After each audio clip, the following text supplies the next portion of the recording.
আমি অর্চনা। টেবিল টিপসে আপনাদের সকলকে স্বাগত জানাচ্ছি। আজকের রেসিপি দুধ চিতই পিঠা। চিতই পিঠা খুব জালিদার এবং সফট, খুব সহজ কিছু ট্রিপস ফলো করেই করে নেওয়া যায়। আমি এখানে 400 গ্রাম গোবিন্দভোগ চালের গুঁড়ো নিয়েছি, 1 বাটি নারকেল কোড়া নিয়েছি এবং 200 গ্রাম গুড় নিয়েছি আর 250 গ্রামের মতো গুঁড়া দুধ নিয়েছি। এরপরে জল দিয়ে একটা ঘন ব্যাটার তৈরি করব এবং তারপর ব্যাটারটা খুব আস্তে আস্তে ধীরে ধীরে করতে হবে এবং এরপর আমি এটাকে 2 ঘন্টার জন্য রেস্টে রেখে দেবো এবং প্রত্যেকটা দেখতে হবে যেন কোনো কিছু যেন লাম্পসটা না থাকে। তাই প্রথমে ধীরে ধীরে আর যতটুকুনি জল প্রয়োজন ঠিক ততটুকুনি জল দিতে হবে এর মধ্যে।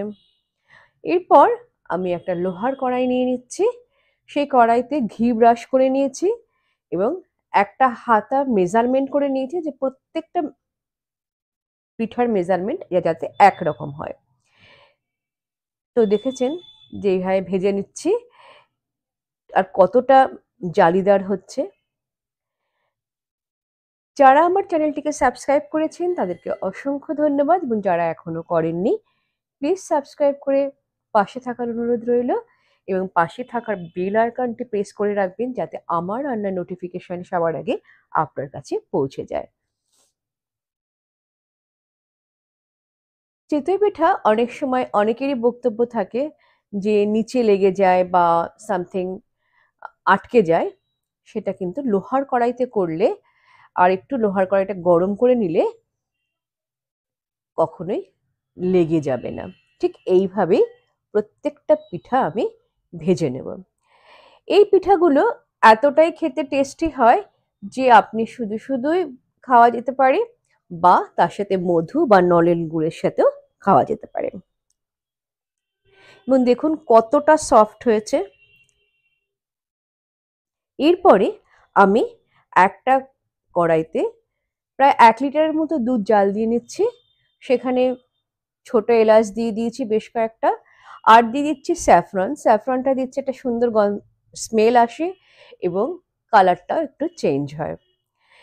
দুধটা যখন ঘন হয়ে আসবে তখন আমি এর মধ্যে 1 বাটি নারকেল কোড়া আর 1 বাটি চিনি মিশিয়ে এর মধ্যে দিয়ে দেব এবং অনবরত মিডিয়াম হিটেই এটাকে নাড়তে হবে, কারণ মাথায় রাখতে হবে এর মধ্যে নারকেল আছে আর দুধ আছে। শীতকালে পিঠা খেতে আমাদের খুবই ভালো লাগে, কিন্তু সেই সময় একটু ধৈর্য ধরে পিঠে রান্না করতে হয়।